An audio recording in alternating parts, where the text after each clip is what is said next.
राज्यातील उपमुख्यमंत्री अजित पवार यांच्या विमान अपघाताबाबत राष्ट्रवादी काँग्रेसचे आमदार रोहित पवार यांनी गंभीर शंका उपस्थित करत या घटनेत घातपाताची शक्यता नाकारता येत नसल्याचे म्हटले आहे। आज घेतलेल्या पत्रकार परिषदेत त्यांनी विमान कंपनी VSR, पायलट बदल आणि सुरक्षेतील त्रुटींवर अनेक प्रश्न उपस्थित केले।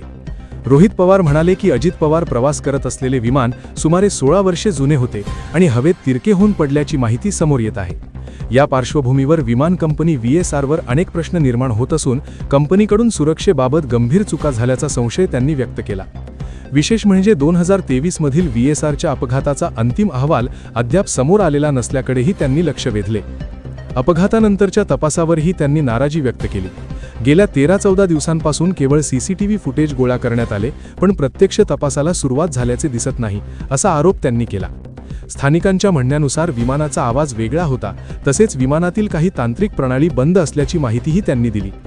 याशिवाय अजित पवार आधी गाडीनं पुण्याला जाणार होते, मात्र ऐनवेळी विमान प्रवासाचा निर्णय का झाला, पायलट ऐनवेळी का बदलला आणि मुख्य पायलट सुमित कपूर यांचा ट्रॅक रेकॉर्ड तपासण्याची गरज आहे का, असे सवालही रोहित पवार यांनी उपस्थित केले।